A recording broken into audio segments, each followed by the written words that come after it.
John Buttrey Manuscript is a large handwritten volume with over 1,000 military and social tunes compiled for the use of a British fife and drum band in the early 1800s. John Buttrey joined the 34th Regiment in Lincolnshire, England in 1797 as a fifer at the age of 13. He served in South Africa and India until he was discharged in 1814.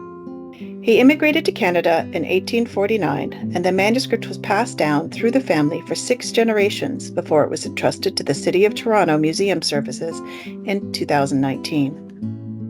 Buttrey Manuscript is filled with music that would have been heard in a garrison town like York, now known as Toronto, in the early 1800s, where the musicians who played for the Soldiers' Parade were often the same ones playing for the Saturday night dance and the Sunday morning church service.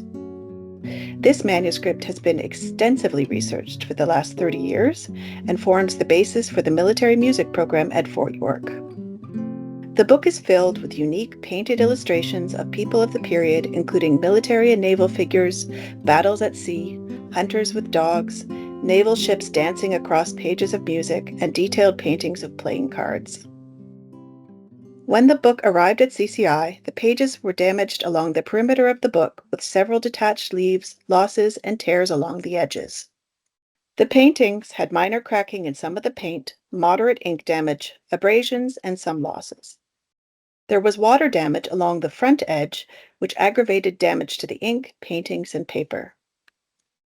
The binding itself was unique, but suffered from damage due to the nature of the materials and its structure. The leather book has a parchment overcover that was hand-sewn onto the binding with thin parchment strips by hand. The overcover was sewn onto both covers as well as through the spine of the book to keep it held tightly onto the binding when it was opened. There was a split all along the joint of the backboard, along with many small rips, tears, and splits in the parchment. The material itself had become distorted and wrinkled. Paintings, where the colors were laid on thickly, had cracking paint layers, though they were not actively flaking. Under UV fluorescence, conservators were able to examine how the interactions of the paint influenced the aging of the paper. CCI conservation scientists examined the manuscript and performed tests to better understand the pigments to help the treatment and to help the client understand any risks to the images during exhibition. Unexpectedly, however, arsenic was found during analysis in the blank areas of the paper. Treatment was carried out in a biosafety cabinet, HEPA-filtered, while conservators wore personal protective equipment, or PPE, including an N95 respirator, a lab coat, and nitrile gloves. The parchment overcover was kept attached, although fragile, because the book overall was strong enough to be stabilized in situ. Stabilization would allow it to be read and exhibited with careful handling. Latex-free polyurethane sponges and smoke sponges were used to surface clean the binding cover and text block. Where there was soiling and dirt in the gutters of the text block, a HEPA vacuum and brush was used to remove the debris. The text block pages were repaired using a remoistenable tissue technique to limit the amount of moisture used near the iron gall inks and pigments.